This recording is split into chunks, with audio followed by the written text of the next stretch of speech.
Hey, what's going on, guys? Hex Combative back in today with a brand new video, and we're gonna be talking about Golden Kamui today. And I gotta say, outside of the CGI, I do like the art. You know, I didn't know how I was gonna feel about the art when I saw the promos and stuff like that, because I don't know, it looked kind of different to me. I don't really know. I have to go back and look at it. Maybe it's just I don't figure out my imagination, but I gotta say, I love the characters. I love the character chemistry, and we'll hop into that in a second. But let's just start with Sachi and or Sugimoto. So Sugimoto is the same as the show is, and that is brutal. This show, I mean, some of the stuff it showed guns get driven through people's heads and stuff like that. Like, it's hardcore, man. It's hardcore. I wonder what the censorship is actually gonna look like. I wonder. I mean, if that's censorship, then okay. But I mean, there's blood, there's swords getting rammed through people, and it did not hold back whatsoever. So, with that being said, though, I'm already in love with the show, and the reason is, what do I always say? A good cast of characters will make a show. A plot does not make a show. If you have crappy characters, you're not going to want to follow them either way. It does not matter. It simply does not. And this show immediately establishes Sugimoto, and it shows him during the war, whenever he's a little bit younger, and it kind of shows what he's fighting for, right? It shows his motivation. It shows why he wants gold, why he's, just basically acting desperate for gold. And that's because of his friend. He wants his friend to take care of. His best friend died, and he wanted him to take care of his wife. That was going blind and a kid. He said no one wants him. No one wants a wife and, a going blind wife and a kid. No one wants that. Nobody wants that. And he said, I got you. I'm going to take care of them. I'm going to get that money to get them to America so they can get that eye surgery, and she can be somebody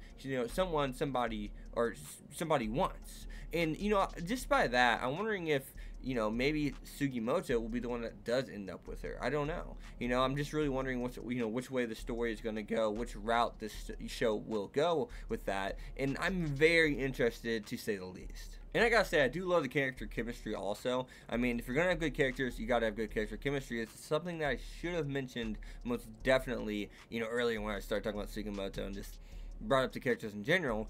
But the thing is, and the fact of the matter is, whenever I look at, I believe her name was Aspira. I actually have it written down. It was Aspira.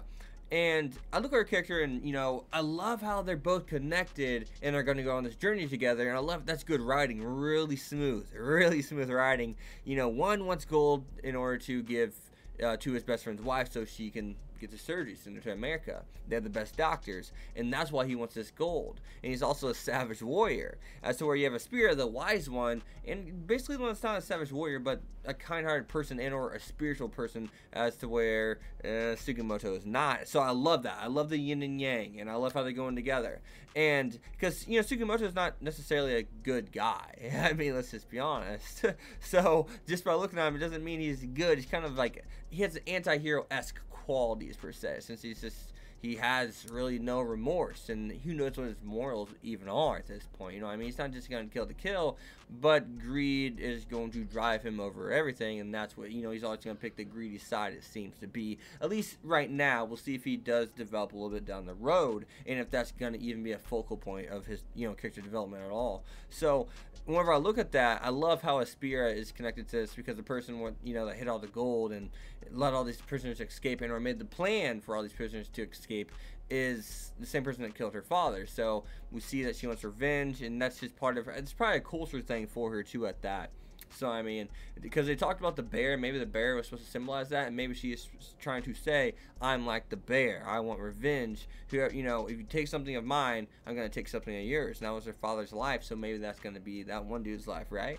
So it's all about revenge, and in a kind of like a more gentle manner, I'd really say. And outside of that, though, I mean, we didn't get much music, but we did get some stuff. It sounded awesome. I did like the ED from what I listened. It was just really quick listening, just like 20 seconds or so. So I did like that, and whenever I looked down at my notes, I think I really covered everything outside of the one thing that we need to talk about, and that is whenever he said, see if I'm immortal.